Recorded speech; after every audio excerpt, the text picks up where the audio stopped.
नमस्कार दोस्तों, good evening. आप सभी का बहुत बहुत स्वागत है हमारे यूट्यूब चैनल करियर परिवार में। मैं मुकेश कुमार आप सबका बहुत बहुत स्वागत करता हूं। चलिए दोस्तों, आज का टेस्ट हम लोग देखने वाले हैं, टेस्ट नंबर आपका 9। जी हाँ, इसके पहले आपका 8 टेस्ट साइंस का करवाया गया है। ठीक है, टोटल साइंस का 10 टेस्ट होगा। आज 9वां है, कल 10। इसके बाद आपका साइंस का यहाँ पर समाप्त हो जाएगा। उसके बाद फिर इसका टेस्ट लिया जाएगा टोटल का, तो उसमें साइंस का भी क्वेश्चन आप लोग को करवाया जाएगा। ठीक है, तो आज हम लोग देखेंगे टेस्ट नंबर आपका 9, जिसमें हम लोग देखेंगे बायोलॉजी से संबंधित और विज्ञान एवं प्रौद्योगिकी से संबंधित महत्वपूर्ण प्रश्न जो आपको एग्ज़ाम में पूछे जाने की काफ़ी संभावना है। 100 प्रश्न के लगभग हम लोग यहाँ पर सवाल देखने वाले हैं। आधे घंटे 35 मिनट का लगभग ये क्लास होगा। तो चलिए स्टार्ट करते हैं आज का क्लास। वीडियो को एक बार सभी लोग लाइक कर दीजिएगा और चैनल पर नए हैं तो चैनल को सब्सक्राइब कर लीजिएगा। आज का टेस्ट नंबर 9 है और डेली जो आपकी क्लास होती है वो रात में 9 बजे से होती है। तो जो लोग अभी भी क्लास ज्वाइन नहीं किए हैं तो ये नंबर आपको दिख रहा होगा, है ना। ये हमारे व्हाट्सएप ग्रुप का नंबर है 7857824310। ठीक है, तो इस नंबर पे आप मैसेज करके हमारे ग्रुप में जुड़ सकते हैं और इसका पीडीएफ लेने के लिए आपको 351 चार्ज है। तो जो लोग को भी पीडीएफ चाहिए, डीएलएड, समान अध्ययन, करेंट अफेयर, है ना, और जो भी सिलेबस है आपका उसके अनुसार आपको सभी पीडीएफ मिल जाएगा। और डेली रात में 9 बजे से लाइव क्लास भी मिलेगी। पीछे जितना क्लास हुआ है उसका वीडियो भी मिल जाएगा, उसका पीडीएफ भी मिल जाएगा आपको। ठीक है, 351 मात्र चार्ज है। फ़ोन पे, गूगल पे, पेटीएम किसी भी माध्यम से इस नंबर पे करके आप ज्वाइन कर सकते हैं। पेमेंट करके स्क्रीनशॉट इस नंबर व्हाट्सएप पर आप सेंड कर दीजिएगा, आपको ग्रुप में ऐड कर दिया जाएगा। टेलीग्राम ग्रुप हमारा कैरियर परिवार ज्वाइन कर लीजिएगा सभी लोग, वहाँ भी आपको क्वेश्चन डालते रहते हैं जहाँ से आपकी तैयारी होती रहेगी। चलिए देखते हैं आज हम लोग साइंस का 9वां क्लास। चलिए वीडियो को एक बार सभी लोग लाइक कर दीजिए और सभी लोग आ जाइए। पहला सवाल क्या कह रहा है आज का? कह रहा है कि यकृत में संचित तथा मछली के लीवर तेल में पाया जाने वाला विटामिन कौन सा है? जी हाँ, क्या कह रहा है कि यकृत में संचित, है ना, मनुष्य के यकृत में जो संचित रहता है और जो मछली के लीवर में से जो तेल निकलता है, ये इसमें कौन सा विटामिन पाया जाता है दोस्तों, ये कहा जा रहा है। ठीक है, तो इसमें होता है विटामिन ए आपका। ठीक है, और विटामिन ए की कमी से क्या होता है? तो रतौंधी होता है, याद रखिएगा। ठीक है ना। चलिए दूसरा प्रश्न है, और विटामिन ए आपको कहाँ से मिलेगा? तो विटामिन ए आपको अंडा है, गाजर है ना, और आपका दूध है। ठीक है, तो ये सब चीज़ आपको खाना है, हरी पत्तेदार सब्जियां खाना है। ठीक है, ताकि आपको विटामिन ए मिल सके। दूसरा सवाल है कि नाइट्रोजन स्थिरीकरण के लिए जिम्मेदार बैक्टीरिया कौन सी है? देखिए, नाइट्रोजन स्थिरीकरण के लिए जिम्मेदार जो बैक्टीरिया है वो है सिम्बी पौधे की जड़ में। ठीक है, यानी कि जो दलहन के पौधे होते हैं उसके जड़ में दोस्तों नाइट्रोजन स्थिरीकरण के लिए यहाँ पर बैक्टीरिया पाया जाता है, तो याद रखिएगा। अगला है कि RH एक एंटीजन है जो पाया जाता है। तो RH एंटीजन है और ये कहाँ पाया जाता है? तो लाल रुधिर कणिकाओं यानी कि RBC में, रेड ब्लड सेल में पाया जाता है, RBC, याद रखिएगा। अगला सवाल है कि सत्य फल यानी कि ट्रू फ्रूट या फिर असत्य फल यानी कि फॉल्स फ्रूट उत्पन्न होता है। ये सवाल आपको एग्जाम में पूछा गया है कि सत्य फल क्या होता है, असत्य फल क्या होता है, ये उत्पन्न कहाँ से होता है? तो देखिए, सत्य फल होता है आपको अंडाशय से और फॉल्स फ्रूट होता है आपको बीजांड से उत्पन्न होता है। ठीक है, तो ये दोनों आप याद रखिएगा, ये क्वेश्चन पूछा गया सवाल है। अगला सवाल है कि मिट्टी के बिना पौधे की वृद्धि की प्रक्रिया को क्या कहते हैं? देखिए, आप पौधा लगाते हैं तो बिना मिट्टी के तो होता नहीं है, लेकिन यहाँ क्वेश्चन कह रहा है कि मिट्टी के बिना ही पौधे की वृद्धि करना है और इस प्रक्रिया को क्या कहते हैं? तो हाइड्रोपोनिक्स कहा जाता है। ये भी सवाल आपको एग्जाम में पूछा गया है, हाइड्रोपोनिक्स, याद रखिएगा। अगला सवाल है कि हाइड्रोफोबिया, जी हाँ, हाइड्रोफोबिया जो बीमारी है ये कैसे होता है? देखिए, हाइड्रोफोबिया होता है कुत्ता के काटने से, है ना, तो कुत्ते से बच के रहना है ना, कुत्ता के काटने से। रेबीज भी होता है, हाइड्रोफोबिया भी होता है। अगला सवाल है कि हीमोफीलिया एक आनुवंशिक रोग है जिसका परिणाम क्या होता है? तो रक्त का नहीं जमना। जी हाँ, हीमोफीलिया एक आनुवंशिक रोग है, मतलब कि अगर आपके फैमिली में किसी को है तो आपको भी ये हो सकता है। और इसमें क्या होता है कि रक्त का नहीं जमना, यानी कि रक्त जब कहीं पे अगर कट जाता है तो वहाँ से ब्लड निकलते रहता है ना, वो जमता नहीं है, तो वही है आपका हीमोफीलिया। अगला है डायबिटीज। जी हाँ, डायबिटीज यानी कि मधुमेह का कारण क्या है, तो इंसुलिन की कमी। ये भी कई बार एग्जाम में पूछा गया है। नेक्स्ट प्रश्न है कि कीमोथेरेपी। जी हाँ, ये भी सवाल आ चुका है। कीमोथेरेपी का उपयोग जो होता है ये कैंसर के इलाज में किया जाता है। ठीक है, किसके इलाज में, कैंसर के इलाज में। अगला सवाल है कि स्पॉन्डिलाइटिस। जी हाँ, प्रश्न है स्पॉन्डिलाइटिस बीमारी से शरीर का प्रभावित होने वाला अंग कौन सा है। जी हाँ, तो स्पॉन्डिलाइटिस से जो शरीर प्रभावित होता है वो है शरीर का अंग मेरुदंड। ठीक है, मेरुदंड इससे प्रभावित होता है। नेक्स्ट प्रश्न है सार्स, SARS यानी कि सीवियर एक्यूट रेस्पिरेंसी सिंड्रोम, है ना, सीवियर एक्यूट रेस्पिरेटरी सिंड्रोम। इसका फुल फॉर्म आपको ध्यान रखना है क्योंकि पूछ सकता है। ये क्या है, तो सार्स जो है ना ये एक वायरस जनित बीमारी है। ठीक है, ये किससे फैलता है, तो वायरस जनित एक बीमारी है।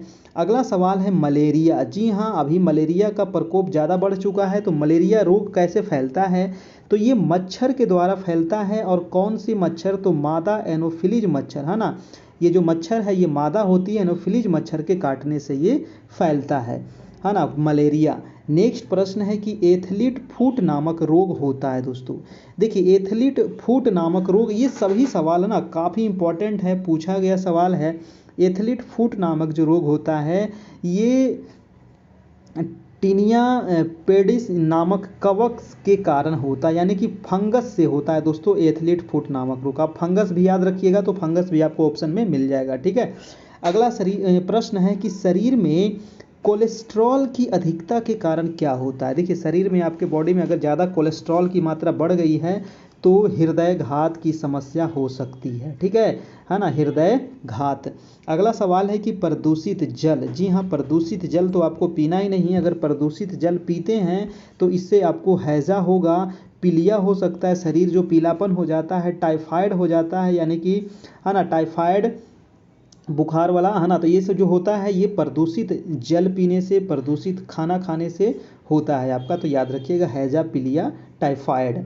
बहुत बार सवाल पूछा गया है टाइफाइड के बारे में, ये कैसे होता है, तो ये प्रदूषित जल के माध्यम से होता है। अगला सवाल है कि आँखों में बाहर से पड़ने वाले प्रकाश को नियंत्रित करता है। जी हाँ, आँख पर जो बाहर से प्रकाश पड़ता है इसको कौन नियंत्रित करता है, तो आइरिस नियंत्रित करता है, याद रखिएगा। अगला है एड्स, तो acquired immunodeficiency syndrome. AIDS का फुल फॉर्म याद रखिएगा। एड्स का वायरस कौन सा होता है दोस्तों, तो HIV वायरस के वजह से होता है आपका एड्स। यानी कि HIV का भी फुल फॉर्म पूछा गया है कई बार एग्जाम में, एड्स का भी फुल फॉर्म पूछा गया है, याद रखिएगा। तो HIV होता है ह्यूमन इम्यूनो वायरस। ठीक है, ह्यूमन इम्यूनो वायरस। अगला सवाल है कि जीव विज्ञान में कोशिकाओं के अध्ययन को क्या कहते हैं, तो जीव विज्ञान में जो कोशिका के अध्ययन है इसको कहा जाता है साइटोलॉजी। जी हाँ, साइटोलॉजी। अगला सवाल है कि जैव विकास के संदर्भ में सबसे प्रसिद्ध सिद्धांत कौन सा है, तो डार्विनवाद का सबसे प्रसिद्ध सिद्धांत है जैव विकास के संदर्भ में। नेक्स्ट प्रश्न है कि मनुष्य में लगभग कितने अवशोषी अंग पाए जाते हैं। जी हाँ, मनुष्य में अवशोषी अंग जो पाए जाते हैं लगभग 100 अवशोषी अंग पाए जाते हैं। अगला सवाल है कि कोशिका के किस भाग को इसके अणुओं का यातायात प्रबंधन भी कहते हैं। दोस्तों तो कोशिका के किस भाग को इसके अणुओं का यातायात प्रबंधन भी कहते हैं, तो गोल्जी काय को कहा जाता है, याद रखिएगा, गोल्जी काय।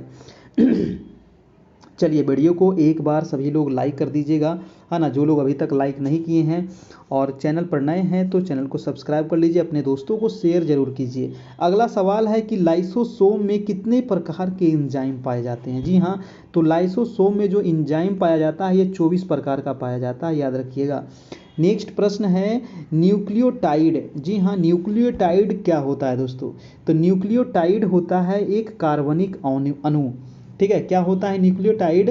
तो एक कार्बनिक अणु होता है न्यूक्लियोटाइड। नेक्स्ट प्रश्न है कि किन क्रियाओं का संचालन करना डीएनए का मुख्य कार्य है? तो बताइए डीएनए का मुख्य कार्य क्या है, किसका संचालन करना होता है? तो अनुवंशिक, है ना। तो किन क्रियाओं का संचालन करना डीएनए का मुख्य कार्य होता है? अनुवंशिकता को संचालित करना डीएनए का मुख्य कारण होता है ना। अनुवंशिकता डीएनए से ही पता चलता है। ठीक है, चलिए अगला प्रश्न है कि डीएनए की अधिकांश मात्रा कहाँ पाई जाती है? तो डीएनए की जो अधिकांश मात्रा पाई जाती है, ये पाई जाती है दोस्तों आपको केंद्रक में। कहाँ पाई जाती है?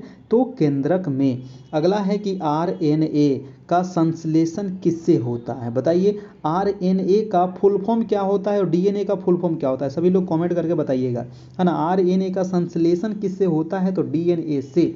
नेक्स्ट प्रश्न है कि आरएनए का मुख्य रूप से कहाँ पाया जाता है? तो आरएनए मुख्य रूप से पाया जाता है कोशिका द्रव्य में। कहाँ? कोशिका द्रव्य में। नेक्स्ट है कि अर्धसूत्री विभाजन किस प्रकार की कोशिकाओं में होता है? तो जनन कोशिकाओं में होता है दोस्तों अर्धसूत्री विभाजन। नेक्स्ट प्रश्न है कि सबसे बड़ी कोशिका किसकी होती है? ये सवाल आपको एग्जाम में पूछा गया है कि सबसे बड़ी कोशिका होती है, वो होती है दोस्तों शुतुरमुर्ग के अंडे की, है ना। शुतुरमुर्ग के अंडे की कोशिका सबसे बड़ी होती है, याद रखिएगा। अगला सवाल है कि सबसे लंबी कोशिका किसकी होती है? तो मानव तंत्रिका तंत्र, है ना। लंबी अगर पूछा जाए तो मानव तंत्रिका तंत्र की, और बड़ी पूछा जाए तो शुतुरमुर्ग के अंडे की। अगला है कि सबसे छोटी कोशिका, तो सबसे छोटी जो होती है ये माइकोप्लाज्मा गैलिसोप्टिकम का होता है दोस्तों, है ना, याद रखिएगा। ठीक है, माइकोप्लाज्मा गैलिसोप्टिकम। नेक्स्ट प्रश्न है कि मनुष्य के शरीर में सबसे बड़ी कोशिका कौन सी है? तो तंत्रिका कोशिका। जी हाँ, ये भी सवाल आ चुका है एग्जाम में। सबसे बड़ी कोशिका मनुष्य के शरीर में तो वो है तंत्रिका कोशिका, और सबसे लंबी कोशिका भी मानव तंत्र की होती है। अगला है कि माइटोकॉन्ड्रिया को किस नाम यह नाम किसने दिया था? जी हाँ, माइटोकॉन्ड्रिया को जो नाम दिया गया है ये बेंडा के द्वारा दिया गया है ना, बेंडा महोदय के द्वारा। अगला है कि पादप कोशिका का आकार लगभग किसके समान होता है? तो पादप कोशिका का जो आकार होता है ये लगभग आयत के समान होता है ना। आयत ऐसे होता है ना, आयत के समान होता है पादप कोशिका का आकार। और अगला है कि जंतु कोशिका का आकार कैसा होता है? तो वृत्त के समान होता है। ठीक है, ये वृत्त के समान होता है जंतु कोशिका का आकार। नेक्स्ट सवाल है दोस्तों कि कोशिका विभाजन को सर्वप्रथम किसने देखा था? बहुत अच्छा सवाल है। कोशिका विभाजन को सर्वप्रथम किसने देखा था? तो विरचाऊ ने देखा था सबसे पहले कोशिका विभाजन को। अगला है कि रासायनिक दृष्टिकोण से कोशिका झिल्ली किसकी बनी होती है? बहुत अच्छा प्रश्न है। रासायनिक दृष्टिकोण से कोशिका झिल्ली जो बनी होती है ये फास्फोलिपिड एवं प्रोटीन का बना होता है। ठीक है, फास्फोलिपिड एवं प्रोटीन का बना होता है। नेक्स्ट है कि 1861 ईस्वी में किस वैज्ञानिक ने जीव द्रव्यवाद का प्रतिपादन किया था? तो जीव द्रव्यवाद का जो प्रतिपादन किया था कब किया गया था? तो 1861 में, याद रखिएगा। मैक्स सुल्ज के द्वारा ये किया गया था। अगला प्रश्न है कि कौन सा अंग प्रायः जंतु कोशिका में उपस्थित नहीं होता है? बताइए जंतु कोशिका में उपस्थित नहीं होता है तो वो होता है लवक, है ना। लवक उपस्थित नहीं होता है। अगला है कि माइटोकॉन्ड्रिया किसमें अनुपस्थित होता है दोस्तों? बताइए तो माइटोकॉन्ड्रिया किसमें अनुपस्थित होता है? तो जीवाणु में अनुपस्थित होता है माइटोकॉन्ड्रिया। नेक्स्ट प्रश्न है बहुत इंपॉर्टेंट कि जीन शब्द का प्रयोग सबसे पहले किसने किया था? बहुत इंपॉर्टेंट पूछा गया प्रश्न है। जीन शब्द का जो सबसे पहले प्रयोग किया गया था वो जोहानसेन के द्वारा किया गया था। ठीक है, किसके द्वारा? जोहानसेन के द्वारा। नेक्स्ट प्रश्न है कि गुणसूत्रों का निर्माण, और टोटल गुणसूत्रों की संख्या कितनी है? तो 46। तो गुणसूत्रों का जो निर्माण होता है वो किस पदार्थ से होता है? तो क्रोमेटिन से होता है। ठीक है, किससे? क्रोमेटिन। नेक्स्ट है कि माइटोकॉन्ड्रिया का भीतरीकरण क्या कहलाता है? बताइए माइटोकॉन्ड्रिया का भीतरीकरण क्या कहलाता है? तो इसको कहते हैं क्रिस्टी। क्या कहते हैं? क्रिस्टी कहा जाता है। अगला सवाल है कि डीएनए से आरएनए बनाने की विधि को क्या कहते हैं? डीएनए से आरएनए बनाने की विधि को ट्रांसक्रिप्शन कहा जाता है। क्या कहते हैं? ट्रांसक्रिप्शन। और आरएनए से डीएनए बनाने की विधि को क्या कहते हैं दोस्तों? तो रिवर्स ट्रांसक्रिप्शन कहते हैं, है ना। आरएनए से डीएनए बनाया गया तो रिवर्स ट्रांसक्रिप्शन, और डीएनए से आरएनए बनाया जाता है तो इस विधि को कहते हैं ट्रांसक्रिप्शन। अगला प्रश्न है कि आनुवंशिकी संबंधी प्रयोग के लिए मेंडल ने किस पौधे का चुनाव किया था? बहुत इंपॉर्टेंट सवाल है, छपने वाला है कि आनुवंशिकता के सिद्धांत के जो जनक हैं वो है ग्रेगर जॉन मेंडल, ठीक है। और ये किस पौधे का प्रयोग किए थे? तो ये मटर के पौधे का प्रयोग किए थे। ये क्वेश्चन ना बहुत बार एग्जाम में पूछा गया है, आपको एग्जाम में पूछ सकता है। अगला प्रश्न है दोस्तों कि आनुवंशिकता या आनुवंशिक क्रिया की मूल इकाई क्या है? तो आनुवंशिकता या आनुवंशिक क्रिया की जो मूल इकाई है वो आपका जीन है। नेक्स्ट है कि गुणसूत्रों में पाए जाने वाले आनुवंशिक पदार्थ को क्या कहते हैं? तो गुणसूत्रों में पाए जाने वाले आनुवंशिक पदार्थ को जीनोम कहा जाता है। क्या कहते हैं? जीनोम कहा जाता है। अगला है कि पाचक नाल का विस्तार कहाँ से कहाँ तक होता है? पाचक नाल का विस्तार कहाँ से कहाँ तक होता है? तो मुख से लेकर के मल द्वार तक होता है पाचक नाल का विस्तार। नेक्स्ट प्रश्न है कि पाचक नाल की लंबाई लगभग कितनी होती है दोस्तों? तो पाचक नाल की लंबाई 33 फीट होती है। कितनी होती है? 33 फीट होती है। अगला है कि अमाशय की लंबाई लगभग कितनी होती है? तो अमाशय की लंबाई होती है 30 सेंटीमीटर लगभग, ठीक है। कितनी होती है अमाशय की लंबाई? 30 सेंटीमीटर। अगला है कि पीत का रंग कैसा होता है? तो पीत का आप देखे होंगे पीला और हरा रंग का होता है पीत, ठीक है। ज़्यादा करके हरा ही दिखता है तो पीला और हरा होता है पीत का रंग। पीत का पीएच मान कितना होता है? तो 7.7 याद रखिएगा। और ये कैसा होगा? तो ये क्षारीय होगा क्योंकि 7 से अधिक है, तो पीत का पीएच मान 7.7 होता है। अगला है कि मनुष्य में कितना पीत प्रतिदिन बनता है? तो कितना पीत प्रतिदिन बनता है मनुष्य के शरीर में? तो ये है 700 से लेकर के 1000 मिलीलीटर, ठीक है। 700 से लेकर के 1000 मिलीलीटर। नेक्स्ट है कि ग्रहणी क्या है दोस्तों? तो ग्रहणी जो है एक नलिका है, ठीक है। ये भी सवाल आ चुका है कि ग्रहणी क्या है? तो एक नलिका है। अगला प्रश्न है कि रक्त में ग्लूकोज की मात्रा बढ़ना क्या कहलाता है? तो रक्त में ग्लूकोज की मात्रा बढ़ना मधुमेह कहलाता है। क्या कहलाता है? मधुमेह कहलाता है। नेक्स्ट प्रश्न है कि मानव शरीर की सबसे बड़ी ग्रंथि कौन सी है? तो वो है आपका यकृत। मानव शरीर की सबसे बड़ी ग्रंथि यकृत है। अगला है कि मानव शरीर की दूसरी सबसे बड़ी ग्रंथि अग्नाशय है। दूसरी सबसे बड़ी ग्रंथि, पहली कौन सी है? तो यकृत, और दूसरी पूछ लिया जाए तो हो जाएगा आपका अग्नाशय। ये दोनों आपको याद रखिएगा। अगला प्रश्न है आपका कि भोजन में जहर देकर मारे गए व्यक्ति को मृत्यु के कारणों की जांच में महत्वपूर्ण सुराग देने वाला अंग क्या है? जी हाँ, है ना। बहुत सारे इस प्रकार का केस आता है तो इसमें चेक क्या किया जाता है? तो यकृत से ही ये पता चलता है कि इसके भोजन में क्या था, है ना, जिसकी वजह से इसकी मृत्यु हुई है, ठीक है। तो यकृत आप याद रखिएगा, ठीक है। अगला सवाल है कि हृदय का रंग किस प्रकार का होता है? तो हृदय, इसका रंग होता है लाल, है ना। हृदय का रंग कैसा होता है? लाल होता है। अगला है कि हृदय का भार कितना होता है? तो 300 ग्राम होता है। कितना होता है? 300 ग्राम हृदय का भार होता है। नेक्स्ट है कि सीरा के स्रावित रक्त का रंग कैसा होता है? तो सीरा के स्रावित रक्त का रंग बैंगनी होता है। नेक्स्ट है कि हृदय में प्रति मिनट लगभग कितना रक्त पंप होता है? बहुत इंपॉर्टेंट सवाल है। तो हृदय में प्रति मिनट 5 लीटर रक्त पंप होता है।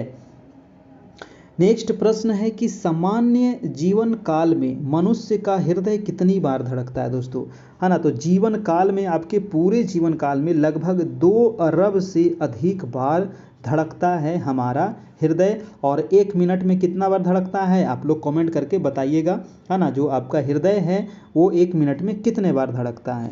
नेक्स्ट प्रश्न है कि स्वतंत्र रूप से हृदय की धड़कन को नियंत्रित करने वाले हार्मोन कौन कौन से हैं? तो हृदय की धड़कन को नियंत्रित करने वाले जो हार्मोन है वो है थायरॉक्सिन और एड्रीनेलिन। क्या है? थायरॉक्सिन और एड्रीनेलिन है ना, हृदय की धड़कन को नियंत्रित करने वाले हार्मोन। अगला है कि अम्लीयता बढ़ने से हृदय की गति पर क्या प्रभाव पड़ता है? देखिए, अम्लीयता बढ़ने से हृदय की गति भी बढ़ जाती है ना। क्या बढ़ तो इस पर क्या प्रभाव पड़ेगा? तो ये बढ़ जाती है। रक्त की उत्पत्ति होती है, तो रक्त की उत्पत्ति होती है भ्रूण के मीलोडर्म से, है ना, भ्रूण के मीलोडर्म से होता है। नेक्स्ट प्रश्न है कि रक्त का प्रकृति विलयन है। विलयन कैसा है? तो हल्का क्षारीय होता है। ठीक है। नेक्स्ट है कि रक्त मुख्य रूप से किसका वाहक है दोस्तों? तो ये ऑक्सीजन का वाहक है। किसका? ऑक्सीजन का। नेक्स्ट सवाल है आपका कि रक्त का कोशिकीय भाग क्या कहलाता है? तो इसको रुधिराणु कहते हैं। रक्त के कोशिकीय भाग रुधिराणु। अगला है कि हीमोग्लोबिन में पाए जाने वाला रंजक कौन सा है? तो वो है आपका हीम। हीमोग्लोबिन में पाए जाने वाला रंजक हीम है। नेक्स्ट है कि लाल रक्त कणिकों का निर्माण कहाँ होता है? बहुत इंपॉर्टेंट सवाल है, कई बार आ चुका है, आप लोग को भी आएगा कि लाल रक्त कण जो है इसका निर्माण कहाँ होता है? तो अस्थि मज्जा में होता है। याद रखिएगा, ये बहुत बार आ चुका है।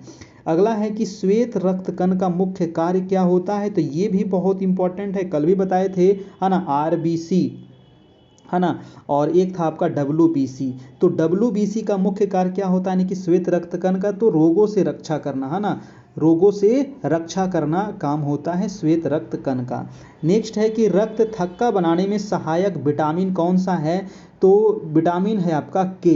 ये क्वेश्चन कई बार पूछा गया है ना, कि जो थक्का नहीं जमता है तो किसकी कमी से? तो विटामिन के की कमी से। यानी कि विटामिन के जो आपके शरीर में अगर इसकी कमी हो जाएगी तो आपका अगर हाथ कहीं कट जाता है, पैर कट जाता है, तो वहाँ से ब्लड निकलते रहेगा। इसीलिए विटामिन के की मात्रा होनी चाहिए। ठीक है। नेक्स्ट सवाल है दोस्तों, अब हम देखेंगे यहाँ पर विज्ञान एवं प्रौद्योगिकी। अभी तक आपको बायोलॉजी कराया गया, उसके पहले केमिस्ट्री कराया गया और उसके पहले फिजिक्स कराया गया था आपका। अब देखेंगे विज्ञान एवं प्रौद्योगिकी से संबंधित कुछ और भी महत्वपूर्ण प्रश्न, और काफ़ी इम्पोर्टेंट ये सवाल है, थोड़ा सा इसको याद रखिएगा, यहाँ से भी आपको क्वेश्चन पूछा जाता है। पहला सवाल है कि अंतरिक्ष में प्रक्षेपित विश्व का पहला उपग्रह कौन सा है? तो स्पुतनिक फर्स्ट। ठीक है। अंतरिक्ष में प्रक्षेपित विश्व का पहला जो उपग्रह है दोस्तों वो है स्पुतनिक फर्स्ट है। दूसरा प्रश्न है कि स्पुतनिक फर्स्ट उपग्रह का प्रक्षेपण कब तथा किस देश के द्वारा किया गया था? देखिए, तो स्पुतनिक फर्स्ट जो पहला उपग्रह था और ये किस देश के द्वारा किया गया था और कब किया गया था? याद रखिएगा, कब कई बार पूछा है, तो 4 अक्टूबर 1957 को। ये एग्जाम में बहुत बार आ चुका है। और कौन सा देश के द्वारा? तो तत्कालिक सोवियत संघ, अभी इसी को वर्तमान में क्या कहते हैं? रूस कहा जाता है, पहले इसको सोवियत संघ बोला जाता था। अगला सवाल है कि पहली बार अंतरिक्ष में जाने वाले जानवर का नाम क्या था? तो अंतरिक्ष में जो सबसे पहले जानवर गया था उसका नाम था आपको लाइका। और लाइका क्या था? तो एक कुत्ता था आपका, है ना, इसका नाम क्या था? तो लाइका था। अगला सवाल है कि अंतरिक्ष में कुत्ता यानी कि लाइका को ले जाने वाला प्रथम उपग्रह का क्या नाम था? है ना, जो इस कुत्ता को ले गया था तो उसका नाम था स्पुतनिक 2, है ना, याद रखना है, स्पुतनिक 2 बहुत इंपॉर्टेंट है, ये आपको बहुत बार एग्जाम में पूछा गया है। अगला सवाल है कि रॉकेट से अंतरिक्ष में गए पहले जानवर का नाम क्या है? तो रॉकेट से अंतरिक्ष में गया जो पहला जानवर है वो है आपका अल्बर्ट, और इसका नाम है बंदर। सॉरी, अल्बर्ट नाम है, ये बंदर जानवर है ना, तो ये बंदर गया था सबसे पहले अंतरिक्ष में और इसका नाम था अल्बर्ट। अगला प्रश्न है कि अंतरिक्ष में स्थापित विश्व का प्रथम मौसमी उपग्रह, जी हाँ, तो विश्व का प्रथम मौसमी उपग्रह का नाम क्या है? इसका नाम है टिरोस प्रथम। क्या नाम है? टिरोस प्रथम। नेक्स्ट है कि विश्व का प्रथम वाणिज्यिक संचार उपग्रह कौन सा है? तो वो है अर्ली बर्ड, है ना, विश्व का प्रथम वाणिज्यिक संचार उपग्रह का नाम है अर्ली बर्ड, याद रखिएगा। अगला सवाल है कि अंतरिक्ष में स्थापित पहला संचार उपग्रह, तो पहला है इको फर्स्ट जो यूएसए का था, यानी कि यूनाइटेड स्टेट ऑफ अमेरिका का था आपका। ठीक है, पहला संचार उपग्रह, इसका नाम क्या था? Eco first. नेक्स्ट प्रश्न है कि अंतरिक्ष में जाने वाला पहला अंतरिक्ष यात्री कौन था। बहुत इंपॉर्टेंट सवाल है। अंतरिक्ष में जाने वाला पहला अंतरिक्ष यात्री कौन था और उसने कब गया था तथा किस अंतरिक्ष यान से पृथ्वी की एक परिक्रमा भी पूरा किया था।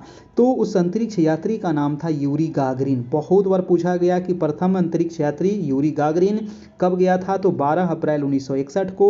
और उस अंतरिक्ष यान का नाम क्या था, तो वोस्टॉक फर्स्ट के द्वारा ये गया था आपका। ठीक है, ये पूरा चीज़ आप याद रखिएगा, काफ़ी इंपॉर्टेंट सवाल है, छपेगा एग्जाम में।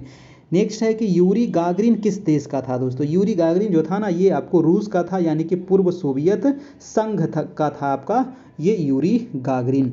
अगला है कि अंतरिक्ष में जाने वाली पहली महिला, अब है महिला अंतरिक्ष यात्री कौन थी, तो वो थी और पूछ रहा है कि वह कब तथा किस अंतरिक्ष यान से अंतरिक्ष में गई थी।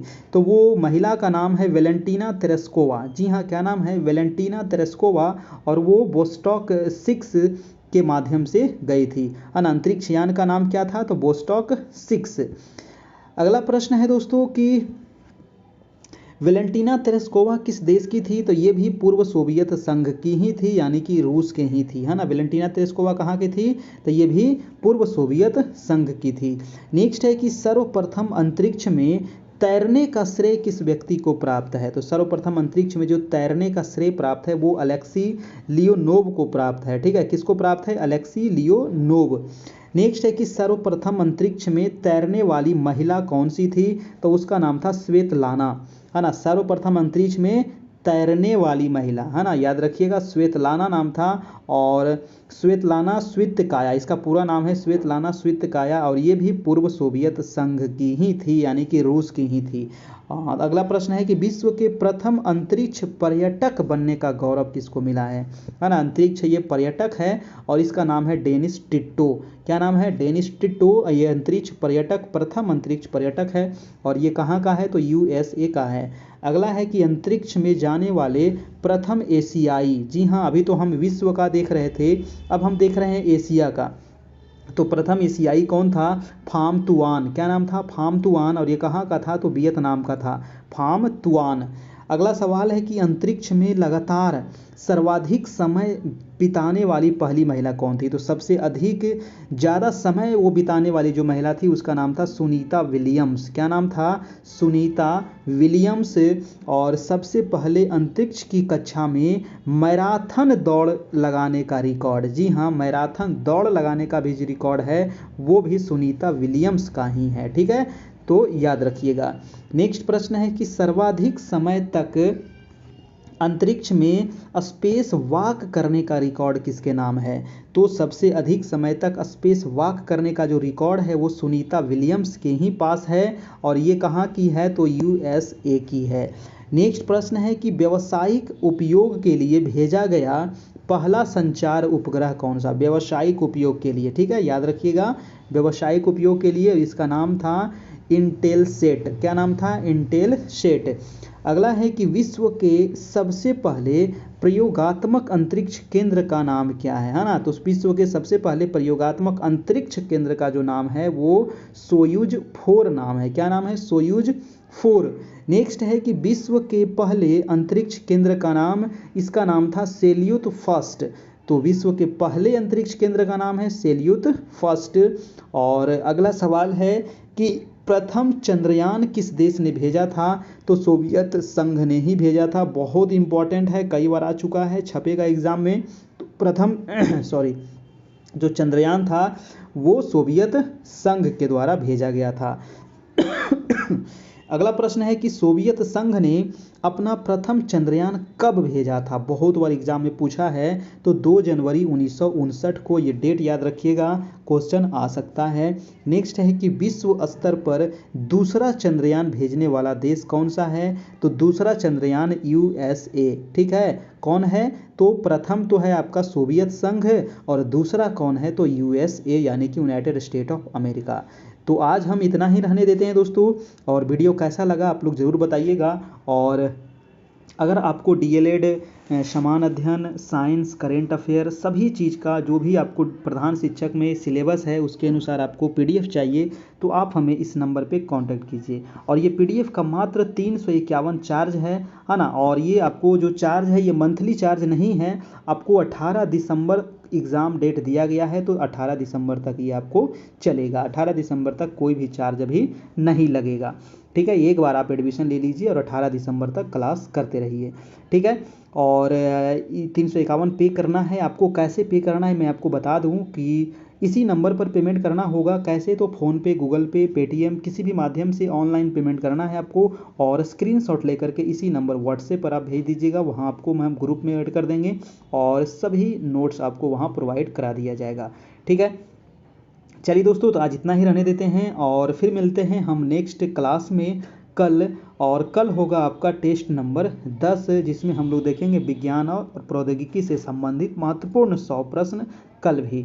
तो चलिए आज इतना ही रहने देते हैं। और प्रधानाध्यापक की भी वैकेंसी आने वाली है, तो प्रधानाध्यापक की जो तैयारी कर रहे थे, है ना, तो वो तैयारी हमारे पुराने वीडियो से अभी फ़िलहाल कर सकते हैं। और जब वैकेंसी आ जाएगी तो प्रधानाध्यापक की फिर से क्लास स्टार्ट की जाएगी, है ना, नए सिरे से, नए तरीके से, ठीक है। तो चलिए फिर मिलते हैं हम नेक्स्ट क्लास में। तब तक के लिए good night, goodbye, take care, धन्यवाद।